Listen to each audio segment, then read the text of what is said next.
Bonjour à tous et bienvenue. Aujourd'hui, on s'attaque à un gros morceau, à un item absolument incontournable pour les DN, les aspects dermatologiques de la sarcoïdose. On va décortiquer ça ensemble, point par point, pour que vous ayez vraiment toutes les cartes en main. Voilà notre plan de bataille. On va suivre ces 6 étapes. C'est très logique. On part des bases, on explore toute la clinique et on termine avec ce qu'il faut impérativement retenir pour le jour de l'examen. C'est parti. Allez, on commence par le début. Cette première partie est là pour poser les fondations. Qu'est-ce que la sarcoïdose exactement? Quelles sont les causes suspectées et surtout, comment ça se développe? Bon, la définition, c'est la première chose à maîtriser parfaitement. C'est une maladie systémique, ça veut dire qu'elle peut toucher plein d'organes différents, mais le point crucial, le signe qui la définit à l'histologie, c'est ce fameux granulome épithélioïde et gigantocellulaire sans nécrose caséeuse.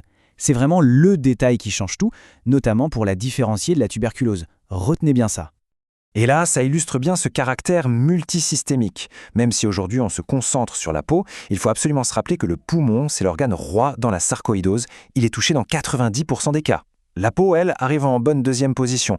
Et c'est pour ça que ces manifestations sont si importantes pour orienter le diagnostic. Pour le concours, l'épidémio, ce sont des points faciles à prendre. Alors on retient ce profil type. Une femme plutôt jeune, entre 20 et 40 ans. Et puis, il faut savoir que l'incidence, elle varie pas mal selon l'origine géographique et ethnique. Ok, passons à la clinique. On va commencer par le signe non spécifique le plus courant, mais qui est hyper évocateur et qu'il faut connaître sur le bout des doigts, l'érythème nueux. Alors là, c'est super important de comprendre cette dichotomie, cette vision en deux temps. D'un côté, on a les lésions dites non spécifiques.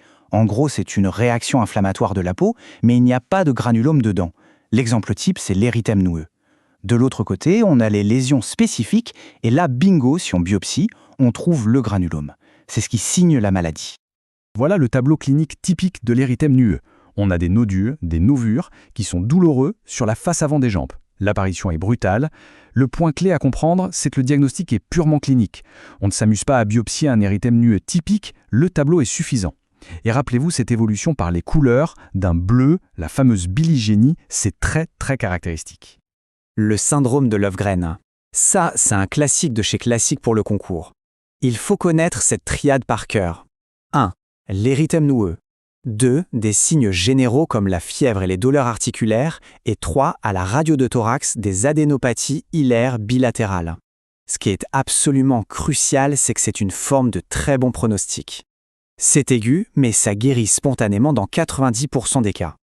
Allez, on passe maintenant de l'autre côté aux lésions spécifiques qu'on appelle les sarcoïdes. C'est là qu'on va trouver notre granulome. Du coup, ces lésions ont un intérêt diagnostique énorme parce qu'une petite biopsie peut nous confirmer la maladie. Toutes les sarcoïdes, peu importe leur forme, partagent ces caractéristiques. Ce sont des lésions infiltrées au toucher, elles ne font pas mal et elles ne grattent pas. Mais le signe clinique qu'il faut absolument chercher, c'est l'aspect à la vitrepression. Quand on appuie dessus avec une lame de verre, on voit apparaître des petits grains jaunâtres. C'est la fameuse couleur gelée de pomme qui correspond au granulome juste sous la peau. Ce tableau vous montre les différentes formes qu'il faut savoir reconnaître. On a les formes assez classiques, comme les sarcoïdes à petits nodules, qui aiment bien se mettre en anneaux, ou à gros nodules. Mais attention, il faut avoir un œil de lynx pour le lupus pernio. Ces nodules un peu violacés sur le nez, les oreilles, ça signe la forme la plus sévère. Il y a un risque de détruire le cartilage, et c'est souvent associé à une maladie systémique plus grave. Et puis n'oubliez pas ce signe très évocateur, l'infiltration d'une vieille cicatrice ou d'un tatouage. Bon, maintenant passons à la pratique. On a une suspicion clinique. Concrètement, comment on construit son raisonnement et quels examens on demande? Cette partie, c'est la démarche à suivre étape par étape. Voilà le bilan d'extension qu'il faut connaître. C'est un bilan complet qui va chercher les atteintes d'organes. Très souvent, le point de départ, c'est la biopsie d'une lésion cutanée spécifique. Pourquoi? Parce que c'est super facile d'accès, on prélève, on cherche le granulome et, hyper important, on fait une coloration de ZIL pour être sûr que ce n'est pas la tuberculose. Et ensuite, on déroule tout le reste du bilan pour voir si le poumon, l'œil, le cœur ou d'autres organes sont touchés. C'est une démarche vraiment systématique et rigoureuse. Côté prise de sang, il y a plusieurs anomalies qui peuvent nous mettre sur la voie. La lymphopénie et l'hypergammaglobulinémie polyclonale, c'est assez fréquent. L'hypercalcémie, c'est un grand classique. Ça vient du fait que les macrophages dans le granulome se mettent à produire de la vitamine D active de manière anarchique. Et enfin, l'enzyme de conversion de l'angiotensine, l'ECA. Attention, c'est un piège. Elle n'est élevée que dans la moitié des cas et elle est très peu spécifique. Par contre, elle peut être utile pour suivre l'activité de la maladie chez un patient donné. Voilà, le diagnostic est posé. La question maintenant, c'est qu'est-ce qu'on fait, comment ça évolue et est-ce qu'on traite? C'est ce qu'on va voir tout de suite. La stratégie de traitement, elle est vraiment graduée. On ne traite pas tout le monde, tout le temps. Si les lésions ne gênent pas, l'abstention est la règle. Sinon, on peut commencer par des crèmes à la cortisone ou des traitements systémiques de première ligne, comme l'hydroxychloroquine.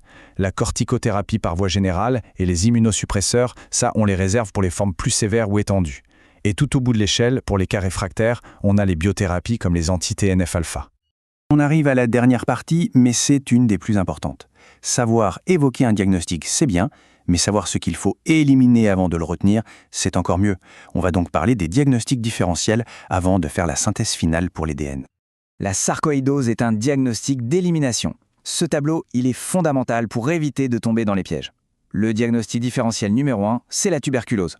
La différence se fait à l'histologie, sur la fameuse nécrose caseuse. Mais il faut aussi penser à éliminer une infection, comme une mycose ou une réaction à un corps étranger. Pensez à l'interrogatoire.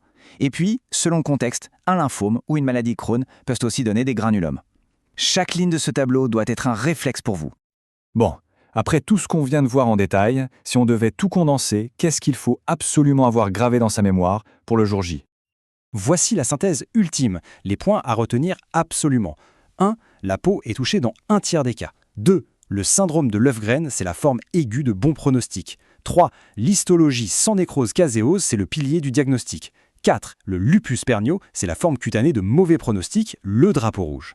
Et enfin 5. N'oubliez jamais que la peau est une super fenêtre de diagnostic dans cette maladie parce que ces lésions sont faciles à biopsier. Voilà, c'est la clé de cet item. Maîtrisez ces points et vous serez prêt. C'est tout pour cette revue. Bon courage pour vos révisions.